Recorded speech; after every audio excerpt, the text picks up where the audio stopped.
I'm Henry. I'm just going to show you what I look for as a vet in a backyard, typical backyard flocks. So there's 4 birds in this big coop.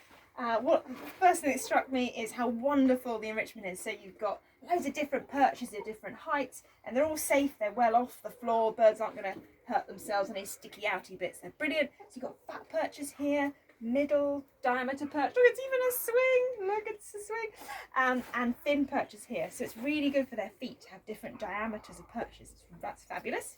They've got another type over here. So this is a little sort of chicken ladder. It's very sturdy. That's great for them to climb on as well.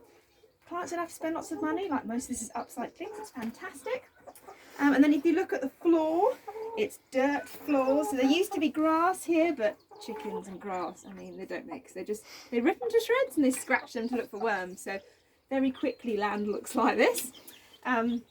Downside of the ground is that potentially you've got any worms that might carry any parasites or something the chickens can get access to. But the plus side is it's fun for them to scratch them. So that's great. And then you've got, can you see the little chicks in here? So these are about 6 weeks old. They're cute, aren't they? And they've got their own little food and water source in here. And they're being introduced very slowly to the adults, which is why they're in this little pen. So they can talk to them through here, and they can gradually get used to them before they're let out. And then we've got the little house, their indoor house, their coop in here. Can you see the little hole? That's where they come in through that little trap door, and it's an automatic opener, so the owners don't have to come and open it every morning. And they hop up the little perches, and these are fantastic. So these clients used to have a hen who used to eat other people's eggs. So they design these amazing roll-in nest boxes. So the hen hops in here, lays her egg, it rolls down with gravity, gets stuck under there, and then they just lift it out like that. It's amazing. It's a brilliant thing. I'd say the downside of this coop overnight in the summer is if you look at the ventilation holes, you've got a few holes, and you've got the vents here at the front. So it's really restricting the airflow in the summer, and for chickens it's a lot more dangerous for them to be overheated than it is to be too cold. So and they leave this open in the summer to really try and get some draft through it. Actually, it's quite drafty. I can feel on my hand, on the back of my hand, it's quite sensitive for feeling for draft, so that's great. So there's a roof on here, so when it's raining they're going to be protected. And also there's wild birds flying around. Their feces isn't going to drop into this section. Obviously the feces can drop in out there, and they go outside as well. But for example, if there was an avian influenza outbreak in the country and DEFRA imposed a housing order, then they could just keep them in this area, and they could just put some tarpaulin over there, and they'd be very safe. Just because this is a housing order doesn't mean they have to be in a tiny coop. They can be out and about, but they're protected from wild birds. So food and water. Here's the water source down here. Actually, she's eating over there, so let's have a look at her eating first. So it's swinging about crop height, which is perfect height, and she's on layers pellets, which is very appropriate for her age. She's a little laying hen. And then the water over here, this is called a bell drinker.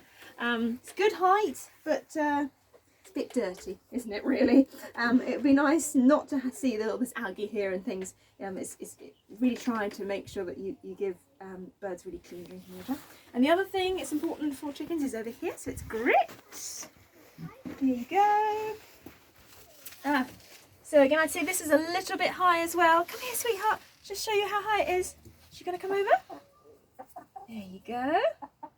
So it should really be crop height, which is down there. So it'd be nice if it was a few inches lower, ideally.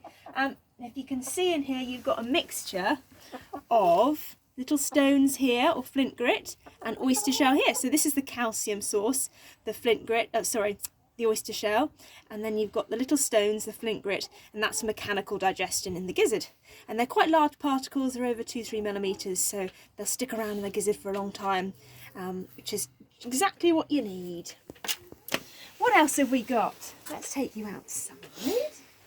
Oh, before we go outside, we've got a dust bath. So this is fantastic, this is. Really good for cleaning themselves, and also chickens get something called red mite. They're blood-sucking mites that can cause quite a lot of damage, actually. You can actually get anemia when you've got a load that's really high on them. And their life cycle a little bit like a flea, so they live in the environment and then they hop onto the bird overnight when they're roosting and blood suck there. So putting something in here called diatomaceous earth, which is a desiccant, the birds will fluff out in it and get it in their feathers, and then it'll help kill any mites when they wander back into their house at night. So yeah, putting diatomaceous earth in their dust bath is really, really good practice. And then out here, we've got children playing with the chickens. Yeah, raspberries, clearly. So they've got outside space, and it's a lovely outside run. They've got things to play around. They've got all this long grass to scratch in. It's a really fantastic space and area. And there's just 4 hens in here, but I think 6 is probably the maximum we'll go to. And they're just, yeah, really happy, healthy hens. Thank you very much.